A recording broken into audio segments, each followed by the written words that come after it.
점수 잡는 Hackers. 안녕하세요, 여러분. 해커스 토익 실전 1200제 리스닝의 신영화입니다. 오늘은 오리엔테이션 시간을 준비해 보았습니다.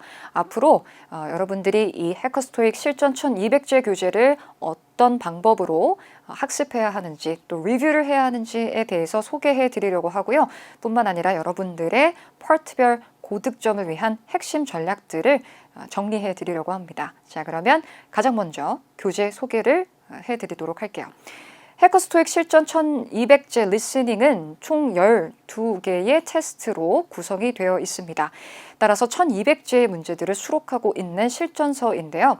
최근의 토익 시험을 철저하게 분석해서 최근 경향을 가장 완벽하게 반영한 교재다라고 할 수 있겠습니다. 우리 교재의 특징 중에 하나는요. 테스트별 난이도뿐만 아니라 테스트 한 회에 포함되어 있는 파트별의 난이도 역시 다양하게 출제가 되고 있다는 점입니다. 따라서 전체적인 테스트별 난이도뿐만 아니라 각 파트별 난이도도 차이가 있기 때문에 실제 토익과 그러한 점에서 굉장히 유사하다라고 볼 수가 있다는 것이죠. 자, 실전과 동일한 비율로 구성된 다양한 국가별 발음으로 녹음이 된 것도 또 하나의 특징이라고 할 수 있겠습니다. 미국, 영국, 호주, 그리고 캐나다 다양한 성우들의 음성을 통해서 여러분들의 청취력을 향상시킬 수 있는 기회를 제공해 드릴 거예요. 자, 뿐만 아니라 해커스 인강 사이트에 접속하시면 추가적인 부가 자료를 무료로 다운로드 받으실 수 있습니다. 받아쓰기 쉐도잉 자료뿐만 아니라 또 교재의 단어를 암기할 수 있는 자료들까지 다양한 자료들을 무료로 이용할 수 있다는 점 확인해 주시면 좋겠습니다. 자, 이 강의는요, 총 72강으로 구성이 되어 있습니다. 테스트 한 회당 총 6강으로 진도를 쪼개어서 나가게 될 예정입니다. 테스트 1부터 6까지 전반부에 36강, 테스트 7부터 12 후반부에 또 36강, 그래서 총 72강으로 구성이 되어 있는데요. 문제를 풀이하면서 실전에서 사용할 수 있는 핵심 전략들과 포인트들을 짚어 드릴 겁니다. 따라서 우리의 목표는요, 이 교재를 통해 실전 감각을 최대한 끌어올리고 LC의 고득점을 이루는 것이다 라고 생각해 주시면 되겠습니다. 자, 그러면 학습 플랜에 관련해서 몇 가지 제안 사항을 좀 드리려고 합니다. 자, 앞으로 이 해커스 토익 실전 1200제 리스닝에 수록되어 있는 문제들을 내가 어떤 마음가짐으로 문제를 풀고 리뷰를 해야 하는지를 소개해 드릴 건데요. 우선 저와 두 가지는 꼭 약속해 주셔야만 합니다. 자, 여러분의 고득점을 위해서 반드시 지켜주셔야 할 첫 번째 사항은 바로 매일매일 학습하는 거예요. 자, 주말은 제외하고요. 적어도 주중, 월화수목금 이렇게 매일매일 여러분들이 LC를 공부할 수 있는 시간을 반드시 만들어 주시는 것이 굉장히 중요합니다. LC는 양보다 빈도가 더 중요한 파트라는 것을 꼭 기억해 주셔야만 해요. 하루에 몰아서 많은 양을 공부하기보다는 적은 양이어도 매일매일 꾸준히 학습하시는 것이 여러분의 청취력 그리고 실력 향상에 아주 큰 도움이 될 수 있다는 점을 기억해 주시고요. 자, 문제풀이 2배 이상은 리뷰에 집중해 주시기 바랍니다. 사실 LC는 1번부터 100번까지 다 푸는데 45분 정도의 시간이 소요가 되는 시험이거든요. 근데 이것을 진도를 쪼개어서 우리가 또 나가게 된다면 사실 하루에 문제를 푸는데 소요하는 시간은 그렇게 길지 않습니다. 20에서 30분 내외로 문제풀이는 모두 종료가 될 수 있단 말이죠. 따라서 여러분 반드시 문제풀이의 최소 2배 이상은 리뷰를 하는 것에 집중을 해 주시기 바랍니다. 자, 이 두 가지 잊지 말고 기억해 주시기를 바라고요. 앞으로 이 1200제를 어떤 방법으로 풀어나갈 것인지에 대해서 선택지를 몇 가지 제시해 드리고자 합니다. 첫 번째 옵션은요, 인강의 진도에 맞춰서 문제를 풀어나가는 거예요. 월요일부터 금요일까지 진도에 맞춰서 문제를 풀고 인강을 시청해 주시는 방법이 있고요. 두 번째 옵션은요, 테스트 한 회를 실전처럼 시간 제한을 두고 앤서시트를 사용해서 마킹하면서 실전처럼 문제를 풀어보는 방법도 있습니다. 쌤이 제안하는 방법은요, 가급적 인강 진도에 맞춰서 문제를 풀어나가되 일주일에 혹은 보름에 한 번 정도는 테스트 한 회를 실전처럼 풀어보는 방법을 제안드리고 싶습니다. 자, 그러면 1200제 케바케 활용법에 관한 이야기를 좀 해보도록 할게요. 케바케 case by case 활용 방법이 되겠는데요. 자, 보유 점수에 따라서 또 여러분들이 선호하는 것에 따라서 이제 학습 플랜을 좀 세워볼 수도 있겠습니다. 먼저 첫 번째 케이스는요. 쉬운 테스트부터 단계별로 실력을 상승시키시고 싶은 분들이 계실 거예요. 특별히 추천 학습자는요. 토익을 공부해 본 경험이 한 번도 없으신 분들 또는 현재 보유 점수가 토익 600에서 700점대 사이의 점수를 보유하고 계신 학습자 여러분에 해당이 되신다면요. 난이도가 쉬운 테스트부터 차근차근 문제를 풀어보시는 것이 여러분들의 실력 상승을 느끼면서 차곡차곡 발전해 나가는 것을 체험할 수 있기 때문에 좋은 학습 방법이 될 수가 있습니다. 앞서 설명해 드렸지만 우리 교재에 수록되어 있는 테스트들은 회차마다 난이도들이 모두 다 상이하다라고 했는데요. 가장 쉬운 테스트부터 이렇게 어려운 테스트까지 그래프를 참고하셔서 순서대로가 아닌 난이도의 순서대로 문제를 풀어보시는 것이 여러분들의 실력 상승에 큰 도움이 될 수가 있을 거예요. 자, 그 다음 두 번째 케이스는요. 실전 경험치를 높여서 빨리 토익을 졸업하고 싶으신 분들이 또 계실 거예요. 추천 학습자분들은 토익 보유 점수 800점에서 900점대 사이 점수를 보유하고 계신 분들 혹은 그 이상의 점수를 보유하고 계신 분들에게 추천드립니다. 자, 테스트 1부터 12까지 순서대로 쭉 문제를 풀어주시면서요. 최대한 실전과 유사한 환경에서 다양한 난이도를 다루면서 실전 감각을 끌어올리며 변별력을 높이는 연습을 해주시는 게 도움이 될 수 있겠습니다. 앞서 소개해드린 바와 같이 우리 교재는 회차마다 난이도가 상이하다라고 했습니다. 따라서 어떤 테스트의 난이도가 어떨지를 전혀 예측할 수 없는 상태에서 순서대로 테스트를 쭉 풀어보시면서 여러분들의 실력을 진단하고 부족한 부분을 발견해서 보완해 나가면서 여러분들의 실력을 상승시키는 데 집중해 주실 수 있는 방법이 될 수가 있겠습니다. 자, 어떤 케이스에 여러분이 해당이 되는지 한번 생각해 보시고 여러분들에게 도움이 될 만한 방법을 선택하셔서 앞으로 학습을 진행해 주시면 좋을 것 같습니다. 자, 그러면 네 번째로 앞으로 여러분들이 이 교재를 어떤 방법으로 리뷰해야 하는지 깊이 있는 리뷰 방법을 소개해 드리려고 합니다. 저와 두 가지 또 지켜주셔야 할 부분이 있습니다. 우선 첫 번째는 반드시 앤서 쉿을 사용을 하는 것을 지켜주시기 바랍니다. 우리 교재 뒤에는 마킹을 할 수 있는 마킹용 앤서 쉿이 포함되어 있죠. 그 앤서 쉿에 가급적 마킹을 해주시고요. 문제를 풀고 마킹을 할 때 실전과 동일하게 연필을 사용해서 혹은 샤프를 사용해서 마킹을 해주시기를 바랍니다. 채점은 가급적 문제지가 아닌 앤서 쉿에 진행할 수 있도록 해주시는 게 좋습니다. 또한 강의를 듣기 전에 가급적 미리 스스로 문제를 풀어주셔야만 합니다. 자, 두 가지 선택지를 또 드리도록 할게요, 여러분. 여러분들의 상황에 맞춰서 선택해 주시면 좋을 것 같습니다. 자, 첫 번째 옵션은요. 토익을 공부할 시간적인 여유가 없어요. 이런 분들이 계실 수 있겠죠. 자, 그런 분들은요. 우선 앤서 쉿에 채점을 한 후에 틀린 문제 그리고 문제를 풀면서 조금 확신이 없었던 문제들, 즉 별표시를 해둔 문제들을 위주로 강의를 선별해서 들어주시면 되겠습니다. 틀린 문제 번호 또는 좀 혼동됐던 확신이 없게 넘어갔던 문제들 위주로 문항을 선별해서 강의를 듣고 리뷰를 해주시면 되겠습니다. 두 번째 경우는요. 저는 시간적인 여유가 있습니다. 이런 분들은요. 모든 문제의 강의를 들으면서 채점을 하고 동시에 리뷰를 해주시는 거예요. 즉 강의를 듣기 전에 미리 문제를 풀어주시고요. 그리고 강의를 시청하시면서 제가 풀이하는 과정을 함께 지켜보면서 한 문제 한 문제를 채점을 하고 그리고 동시에 함께 리뷰를 하는 것이죠. 어떤 경우에 여러분들이 더 시간적으로 더 효율적으로 공부를 할 수 있는지에 대해서 한번 잘 생각해 보시고 이 둘 중에 한 가지 방법을 선택해서 진행하시면 좋을 것 같습니다. 자, 지금부터는 각 파트별 고득점을 위한 핵심 전략들을 정리해 드리려고 합니다. 앞으로 제가 강의에서 문제를 풀이할 때 사용하게 될 전략, 핵심 포인트들이라고 할 수 있겠습니다. 먼저 파트 1의 고득점 핵심 전략을 안내해 드리기에 앞서서 최근에 파트 1은 어떠한 출제 경향을 띠고 있는지를 소개해 드리고자 합니다. 우선 펄 1에 나오는 사진은요, 크게 두 가지 유형으로 나눠볼 수가 있습니다. 쉽게 말해 사람이 있느냐 없느냐로 나누어 볼 수 있는데요. 사람이 등장하는 사진의 비중이 가장 큰 편이고요. 사람이 없는 사물 및 풍경 중심 사진의 경우 평균 한 문제에서 혹은 두 문제 정도 출제가 되고 있습니다. 자, 최근에는 파트 1이 그다지 그렇게까지 어렵고 까다롭게 나오고 있지 않아요.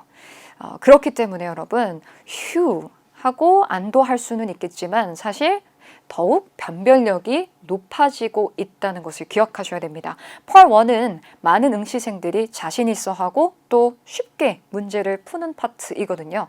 따라서 펄 1에서의 실수가 여러분 전체 점수에 생각보다 큰 타격을 입힐 수도 있다는 것을 기억하셔야 돼요. 따라서 반드시 펄 1은 모든 문제를 다 맞춰야만 한다라는 생각으로 문제를 풀어주시고, 그리고 평소에 틀린 문제들 뿐만 아니라 보기에 제시된 모든 문장들을 깊이 있게 리뷰해 주셔야만 하겠습니다.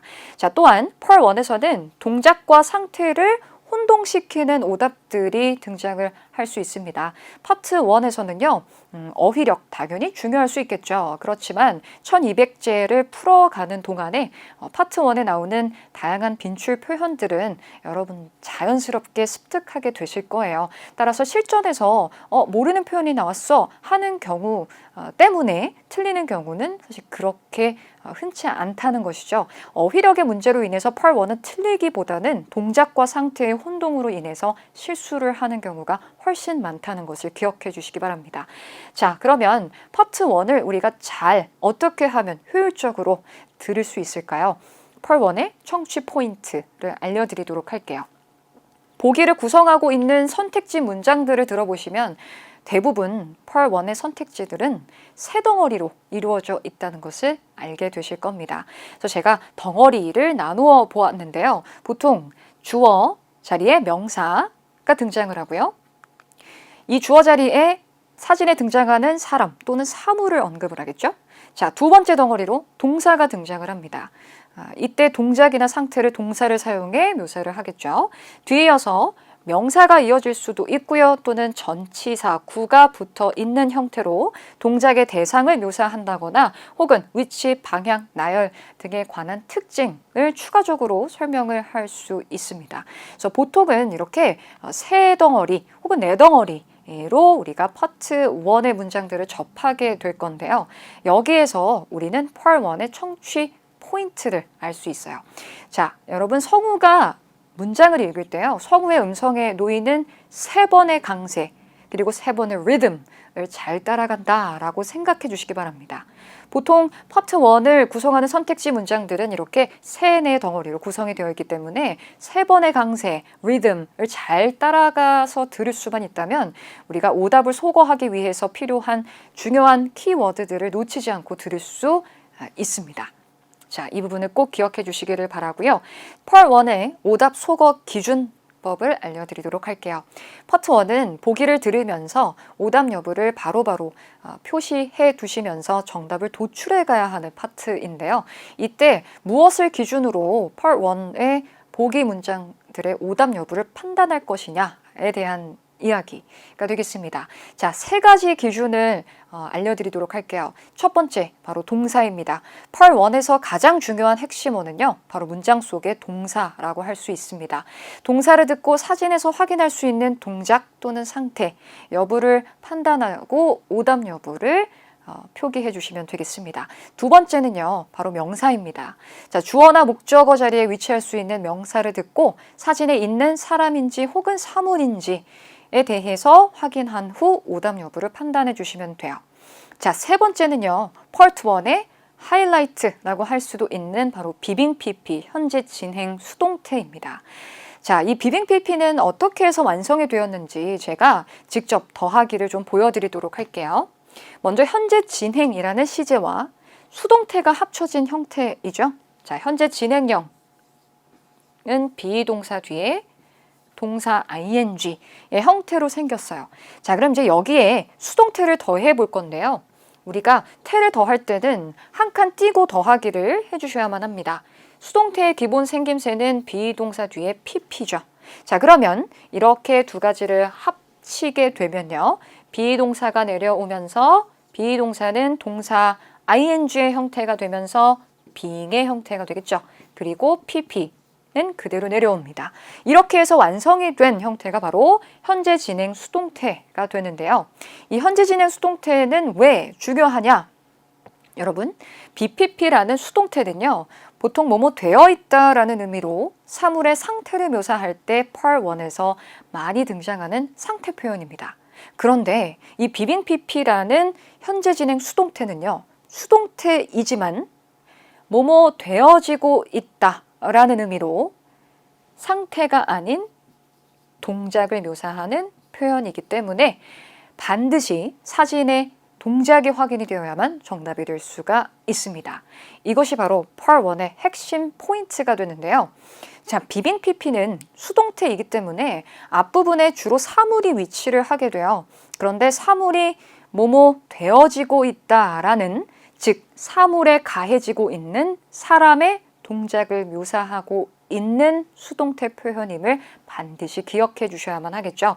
자, 출제자들은 사진에 동작이 없고 혹은 사람이 없어서 동작이 확인이 되지 않는 이러한 사진에 BPP를 보기에 제시를 해서 상태를 동작으로 둔갑시키는 식으로 여러분들을 혼란시킬 수가 있음을 기억해 주세요. 자, 우리는 귀로 들어서 이 BPP를 분별할 수 있어야 되겠죠. 자, BPP에는 강세가 어디에 놓여져 있는지 알려드릴게요. 바로 이 BPP의 being이라는 단어에 길고 강한 강세가 놓여져 있음을 기억해 주시기 바랍니다. 자, 그러면 파트 1의 두 번째 핵심 포인트를 알려드리도록 하겠습니다.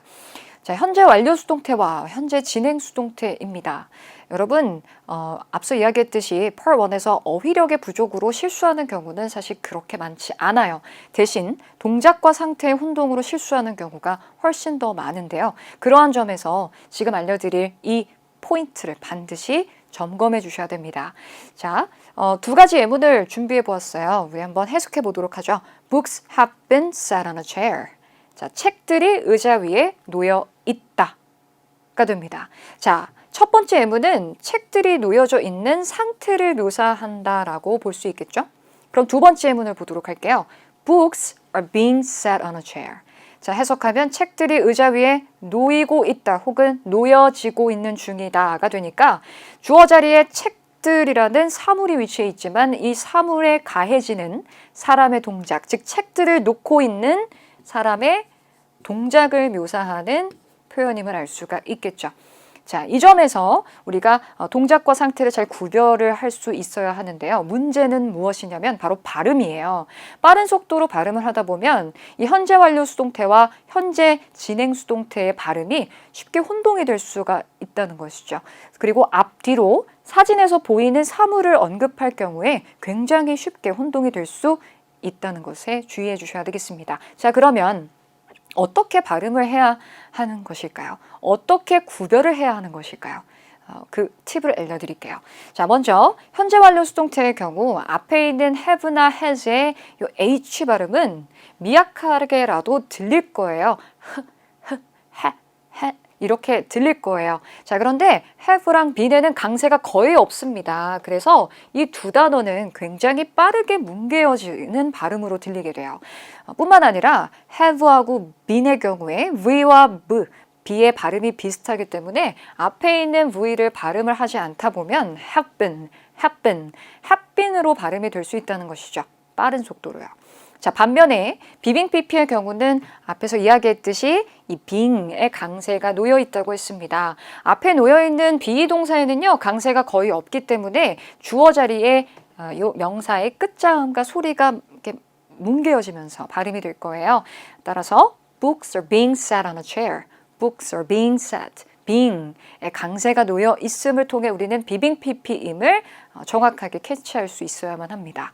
따라서 이 두 가지를 여러분 기억해 놓으시고 앞으로 강의를 들으면서 그때그때 다시 한번 제가 이런 부분들을 짚어드리도록 할게요. 자, 그러면 넘어가 보도록 하겠습니다. 이번엔 Part 2의 고득점 핵심 전략을 소개해 드리도록 하겠습니다. 자, Part 2에는 다양한 질문 유형들이 출제되고 있는데요. 각 질문 유형별 출제 비중을 이와 같이 정리해 볼 수가 있습니다. Part 2의 최근 경향은요, 난이도의 폭이 상당히 크다라는 것인데요. 쉽게 나오는 달과 어렵게 나오는 달, 이 폭이 굉장히 큰 파트라는 것을 기억해 주시기 바랍니다. 따라서 우리는 쉬운 문제들부터 어려운 문제들까지 난이도의 스펙트럼을 넓히는 것에 집중을 하는 것을 목표로 파트 2를 학습해야만 합니다.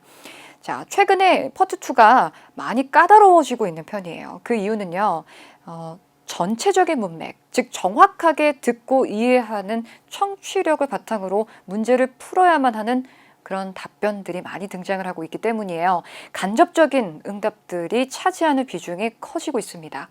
우리가 흔히 파트 2를 접근할 때 각 문제 유형마다 예상이 가능한 선택지들이 있잖아요. 그런데 그러한 선택지를 벗어나는, 여러분들의 예상을 벗어나는 소위 반전 응답, 이 바로 간접적인 답변인데요. 이런 간접적인 답변을 잘 마치기 위해서는 일단 정확하게 듣고 이해하는 청취력을 여러분들이 평소에 꾸준히 트레이닝을 해주셔야만 하겠습니다.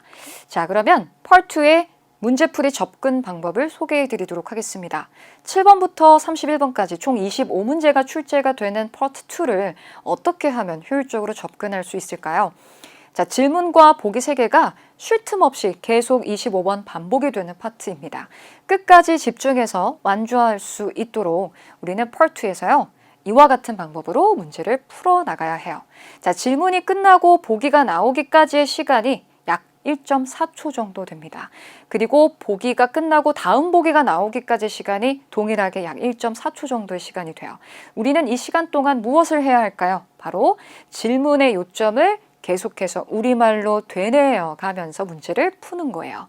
자, 예를 들어보죠. Miss Shin is gorgeous, isn't she? Miss Shin은 정말 아름다워요. 그렇지 않은가요? 그렇지 않나요, 여러분?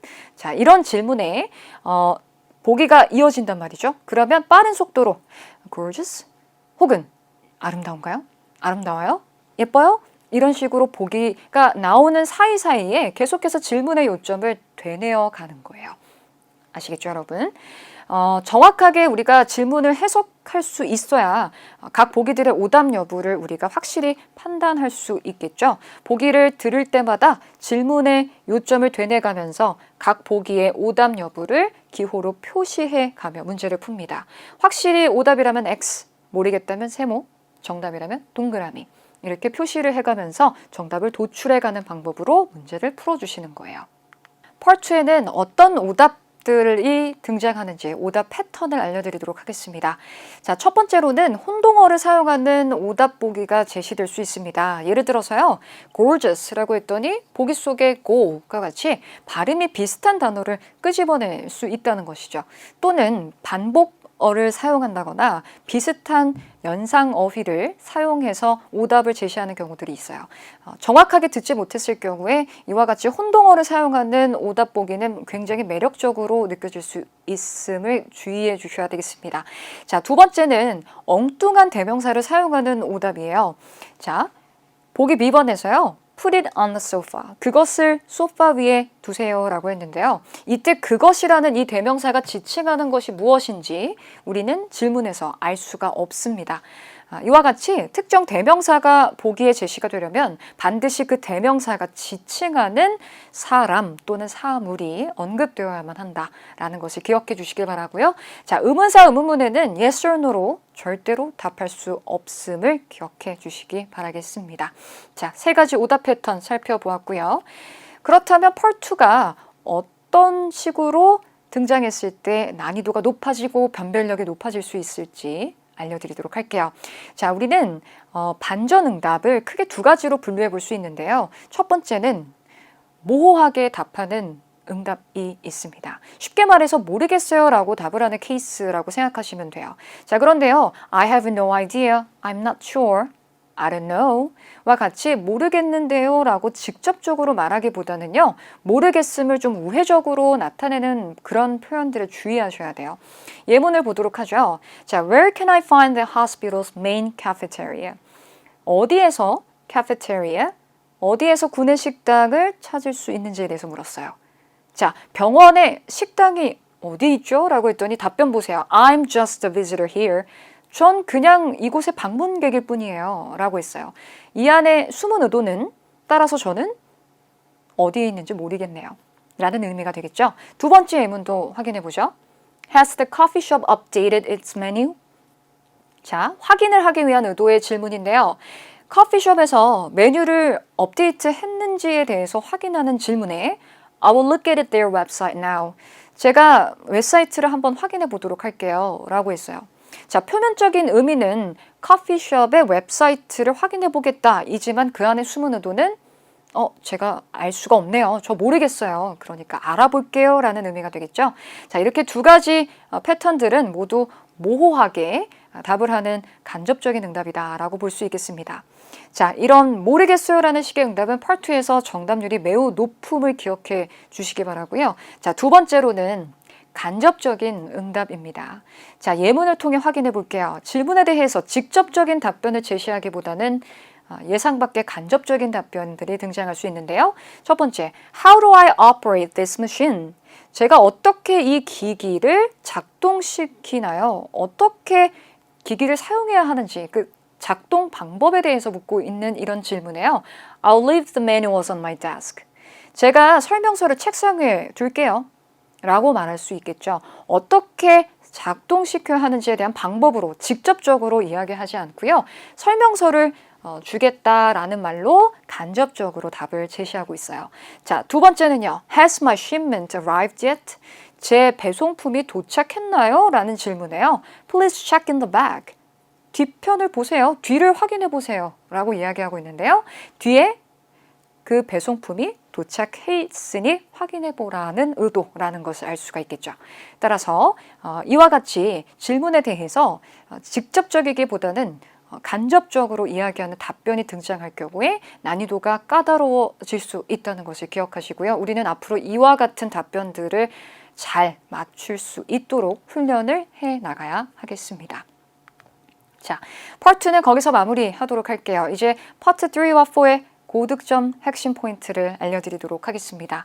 자, 일단 스키밍에 관한 이야기를 빼놓을 수가 없겠죠. 여러분, 많은 분들이 스키밍을 알고 있고 그리고 스키밍을 하고 문제를 풀고 계실 거예요. 자, 그러면 우리 스키밍을 왜 하는지에 대한 이유를 한번 생각해 보도록 할까요? 자, 빠르게 훑어보고 요점을 파악하는 이 독해 기술 중 하나인 스키밍의 목적은 무엇일까요? 왜 스키밍을 해야 할까요? 스키밍을 하지 않으면 안 될까요? 자, 왜? 라는 질문에 앞으로 이런 답을 제시하시면 되겠습니다. 스키밍은 예측하기 위해서 하는 거예요. 무엇을 예측하는 걸까요? 자, 문제를 미리 읽고요. 파트 3의 경우 누구의 말에서 단서를 노려들을 것인지 또는 어떻게 단서를 노릴 것인지 그리고 앞으로 듣게 될 지문은 어떠한 내용일지 이런 전개, 흐름 등을 예측하기 위해서 스키밍을 하는 것이다 라는 것을 반드시 기억해 주시기 바랍니다. 밑그림을 그리는 과정이다 라고 생각하시면 좋을 것 같아요. 자, 스키밍 시에 여러분 주의하셔야 될 부분들이 있습니다. 우선순위를 따져보셔야 되는데요. 우선 스키밍은 반드시 지문이 시작되기 전에 끝내놓으셔야만 합니다. 자, 지문이 시작이 되면 오로지 듣는 것에 집중하셔야 되죠. 그렇죠, 여러분. 자, 그러면 스키밍 시에 자, 제일 중요한 우선순위를 좀 가려보도록 할게요. 시간이 제한되어 있는 상황에서 문제와 보기 가운데 뭐가 더 중요할까요? 바로 문제가 더 중요한 우선순위가 되어야만 합니다. 따라서 문제의 요점을 우선적으로 파악해 주시고요. 그리고 만약에 내가 시간에 너무 쫓겨서 보기를 다 읽을 시간이 없을 것 같다라고 한다면 장문형과 단답형 중에서 장문형을 선택해서 미리 읽어 놓는 것이 더 우선순위가 되어줘야만 합니다. 뿐만 아니라 여러분들이 보기를 너무 집착하게 되면요.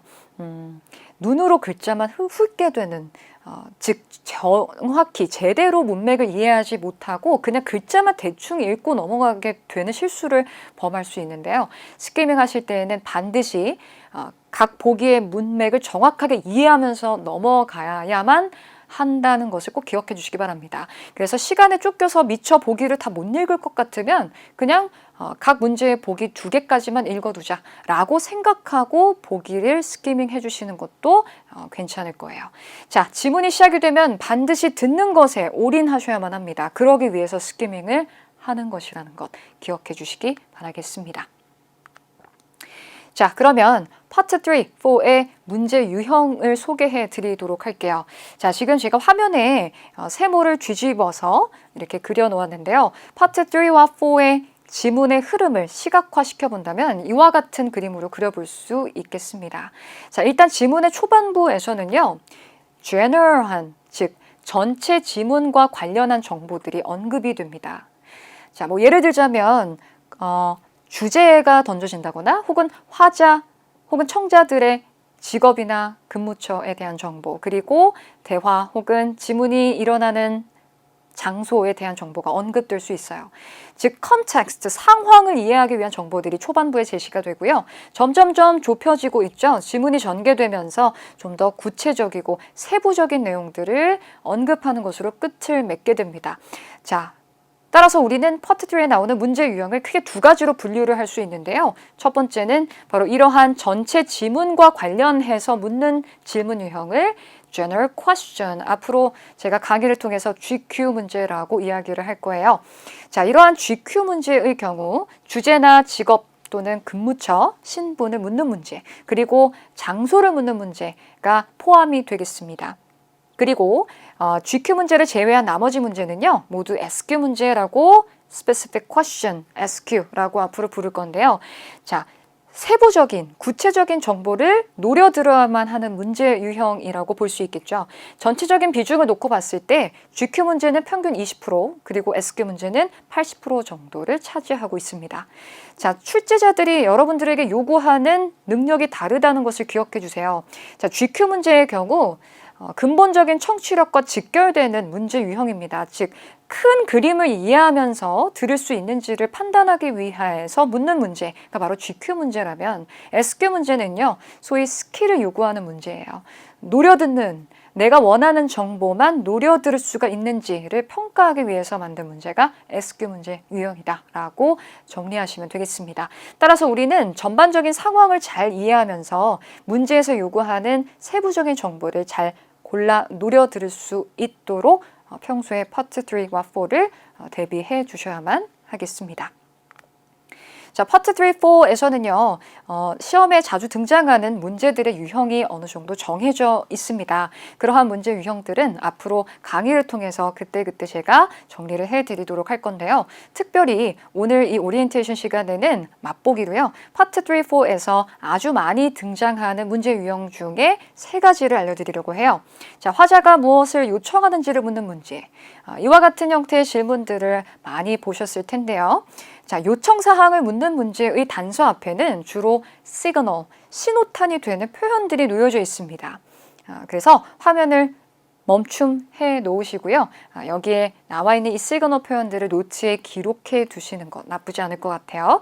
자, 단서 앞에 이러한 표현들이 언급되면 노려들 수 있도록, 집중할 수 있도록 해주셔야만 합니다. 자, 그러면 2번째 문제 유형도 보여드리죠. 자, 화자가 제안하는 사항에 대해서 묻는 문제가 또 많이 등장하죠. 주로 문제 속에 suggest, recommend, 화자가 무엇을 제안하는지를 묻는 문제가 등장하는데요. 자, 상대방이 할 일을 제안을 하거나 혹은 같이 뭐 하자라는 식으로 화자들이 할 행동을 제안할 때 등장할 수 있는 표현들은 이와 같습니다. 따라서 이런 제안의 표현들이 언급이 된 주변을 잘 들어주신다면 문제의 단서를 놓치지 않고 들을 수 있겠죠. 자, 그리고 마지막으로 도움 제공 사항을 묻는 문제, offer to do 문제라고 앞으로 제가 소개할 건데요. 여러분, offer to do는 정확히 해석을 해주셔야 합니다. 자, 이 문제를 해석하면 남자는 무엇을 해주겠다고 제안하는가로 해석이 되죠. offer to do는 해주겠다고 제안하는 것을 묻는 문제입니다. 무엇에 주의해 주셔야 될까요? 앞서서 우리가 suggest 문제가 등장했었는데요. What does the man suggest? 라고 묻는다면 상대방이 할 일을 제안을 하는 거예요. 반면에 offer to do 문제의 경우는 질문 속 화자가 할 일을 제안을 하는 것을 묻는 문제라는 것을 기억하셔야 됩니다. 따라서 우리는 지문에서 이 질문 속 화자를 지칭할 수 있는 1인칭 대명사에 주목을 해야만 해요. 제가 뭐뭐 할게요. 제가 해드릴게요. 이런 표현이 바로 단수 앞에 놓일 수 있는 중요한 신호탄이 되겠죠. 예를 들어서 Would you like me to? 제가 해드릴까요? Why don't I? I'd be happy to. I will. I can. 제가 할게요. 이런 표현이 바로 중요한 신호탄이 된다는 것을 기억해 주시기 바랍니다. 앞으로 강의를 진행하면서 이와 같은 시그널 표현들을 우리가 한번 짚어볼 거예요. 단서 앞에 굉장히 많이 등장할 것임을 기억해 놓으세요, 여러분. 자, 그러면 마지막으로 우리 교재의 리뷰 방법을 소개해 드리도록 하겠습니다. 파트마다 리뷰 방법이 조금씩 다를 수 있겠는데요. 우선 Part 1과 2는요. 문제를 풀고 틀린 문제만 리뷰하지 마시고요. 스크립트에 포함되어 있는 모든 문장들을 그리고 질문들을 다 귀와 입으로 리뷰해 주셔야만 합니다. 자, 2단계까지가 있는데요. 먼저 1단계는요. 듣고 영어로 따라 말하고 두 번째 듣고 우리말로 해석을 내뱉어 보는 거예요. 자, 스크립트에 포함되어 있는 모든 문제들은 다 그와 같이 리뷰해 주셔야 됩니다. 자, Part 2에 수록되어 있는 문제 개수 총 25문제가 돼요. 자, 그럼 질문과 보기 3개, 한 문제당 4문장이라고 가정을 한다면 여러분 테스트 한 회당 여러분들이 접하게 되는 Part 2의 문장 개수는 총 몇 문장이 되나요? 25 곱하기 4를 해보세요. 100문장을 여러분 귀로 접하게 되는 거예요. 그 모든 100문장을 다 귀와 입으로 리뷰를 한다라고 생각하셔야 된다는 거죠. 자, 예를 들어 볼게요. Why did you work late yesterday? Why did you work late yesterday? 그리고 다시 듣고 Why did you work late yesterday? 어제 왜 늦게까지 일했어? 자, 보기도 모두 다 되내세요. I'll do it next week. I'll do it next week. I'll do it next week. 제가 다음 주에 할게요. 그리고 나머지 보기도 듣고 영어로 따라 말하고 그리고 우리말로 해석. 이런 식으로 여러분 모든 문장들을 다 리뷰해 주시기 바라겠습니다. 그러면 여러분들의 청취력이 날로 상승될 거예요. 자, 그러다 보면 따라 말하지 못하는 경우가 있을 거예요. 들리지 않아서 혹은 들리기는 하는데 해석이 안 돼서. 그런 문장에 한해서는 받아쓰기를 진행을 하시는데요. 자, 파트 1, 2의 받아쓰기 방법을 소개해 드립니다. 우선 준비물을 이와 같이 준비해 주시고요. 받아쓰기 하실 때에는요, 여러분 암기해서 쓰는 것이 아니에요.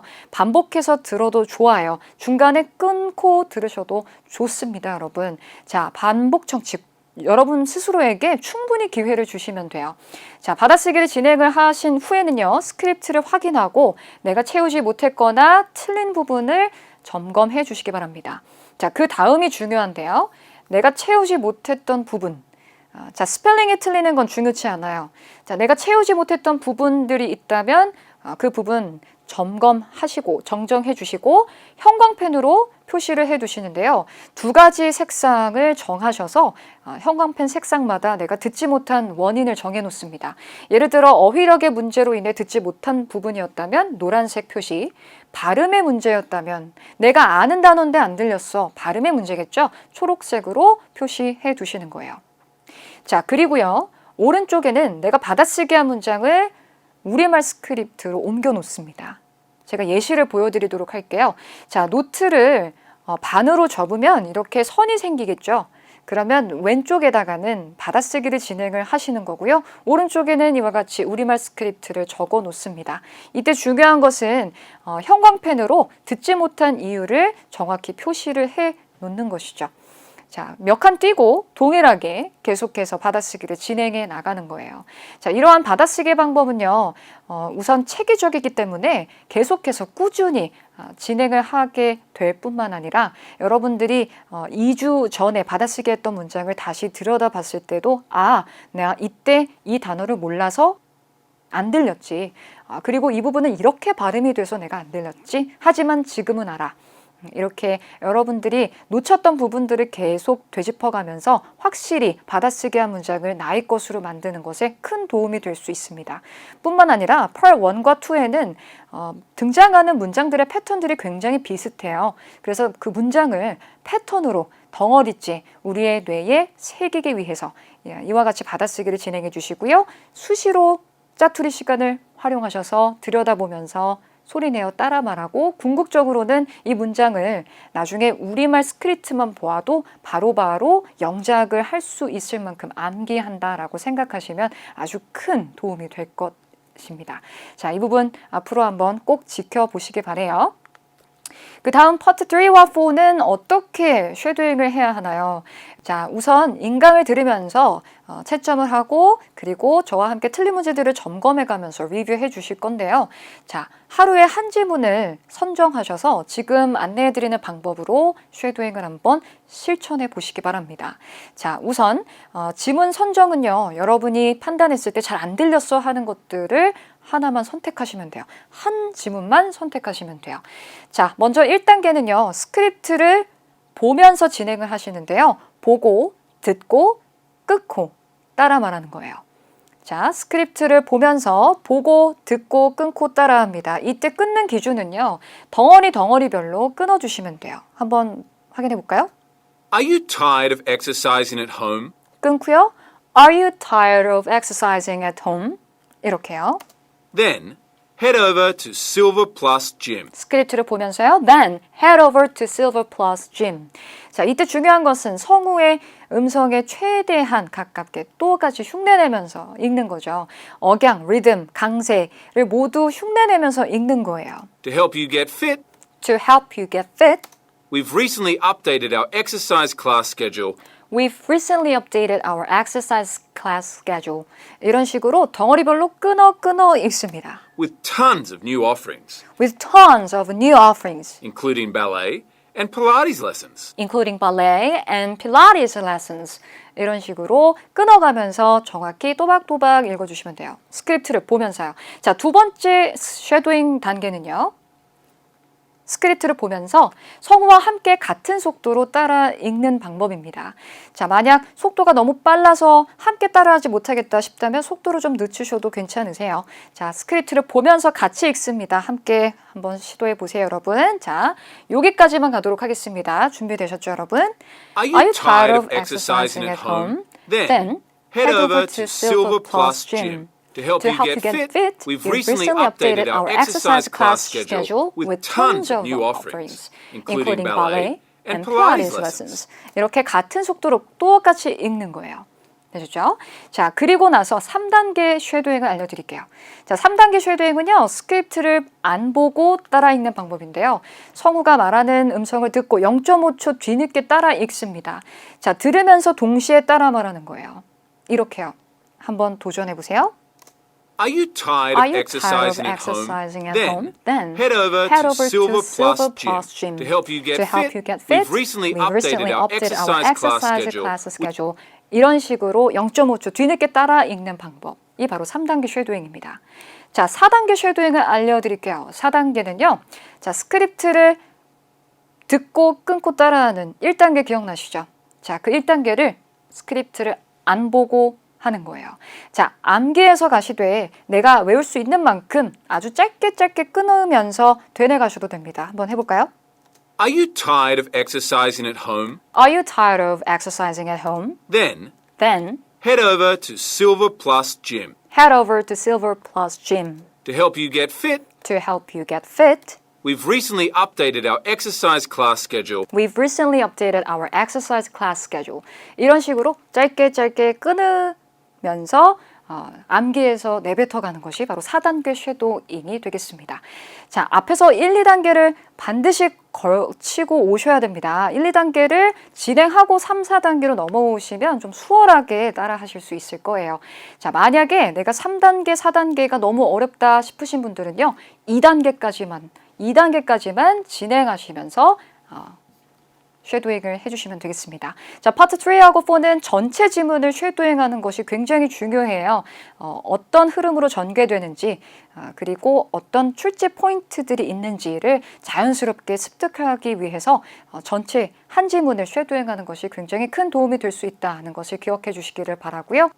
자, 마무리로 속청을 해보시기를 권장드립니다. 내가 들었던 지문이 처음에 아주 빠르게 느껴져서 그래서 내가 듣는 게 좀 어려웠다 싶다면 그 지문을 훨씬 더 빠른 속도로 속도를 높여서 들어보는 거예요. 그리고 원래 속도로 돌아오게 되면요.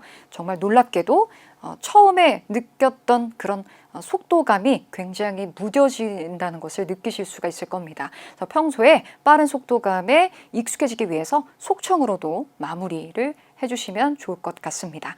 자, 그러면 여기까지 오리엔테이션을 위해서 준비한 내용 모두 다루어 보았습니다. 해커스 토익 실전 1200제 리스닝을 통해서 여러분들의 실전 감각이 날로 상승하고 또 여러분들의 LC 고득점을 꼭 이루시기를 응원합니다. 그리고 그 여정에 제가 함께 하도록 할게요.